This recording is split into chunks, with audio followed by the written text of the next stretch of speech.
ദൈവം ഉണ്ടോ ഇല്ലയോ എന്നുള്ളത് കുറെ നാളായിട്ട് ഞാൻ നമ്മളൊക്കെ കേട്ടോണ്ടിരിക്കുന്ന ഒരു ചോദ്യമാണ്. എന്റെ കുറച്ച് അനുഭവത്തിൽ നിന്ന് ഒരു കാര്യം പറയാം.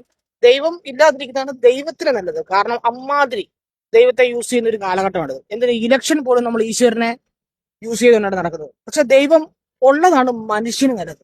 കാരണം ചില സമയത്ത് വീക്കായ മനുഷ്യനെ ദൈവം ഇല്ലാതിരിക്കാൻ പറ്റത്തില്ല. കാരണം നമുക്ക് ആരെയും ഒന്ന് ആശ്രയിക്കണ്ടേ? മനുഷ്യന്മാരെയൊക്കെ എത്രയാന്ന് വെച്ചാൽ ആശ്രയിക്കുന്നത്.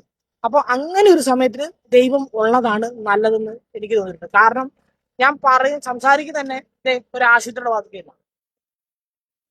അതുകൊണ്ട് ഞാൻ പറയുവാണ്, ദൈവം ഉള്ളതാണ് മനുഷ്യന് നല്ലത്.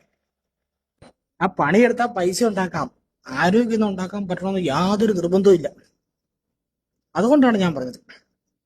സംഭവം ഇപ്പൊ എത്തിസ്റ്റേ ദൈവം ഇല്ലെന്ന് പറയും, ബിലീവേഴ്സ് ദൈവം ഉണ്ടെന്ന് പറയും. പക്ഷെ ഇവർ രണ്ടുപേരും നടന്നു പോകുമ്പോൾ ഒരു ഓട്ടോറിക്ഷ അടിച്ചാൽ പോലും കർത്താവേ എന്നറിയാൻ വിളിച്ചു പോകും അല്ലെ. But after A long brain storming thoughtful process, ഇത് അവരവരുടെ വിശ്വാസമാണ്. എല്ലാം ഓരോരുത്തരും അവരവരുടെ വിശ്വാസമാണ്. അത് തന്നെയാണ് ബെസ്റ്റ്. അവർക്ക് ഇഷ്ടമുള്ളത് അവരോട് വിശ്വസിക്കാം. ഉണ്ടെന്ന് വിശ്വസിച്ചവർക്ക് ഉണ്ടെന്ന് വിശ്വസിക്കാം, ഇല്ലെന്ന് വിശ്വസിക്കുന്നവർക്ക് ഇല്ലെന്ന് വിശ്വസിക്കാം. പക്ഷെ എന്തെങ്കിലും ഉണ്ടെന്ന് വിശ്വസിക്കാൻ തോന്നുന്നവർക്ക് അപ്പം ഉണ്ടെന്ന് വിശ്വസിക്കുകയും ചെയ്യാം.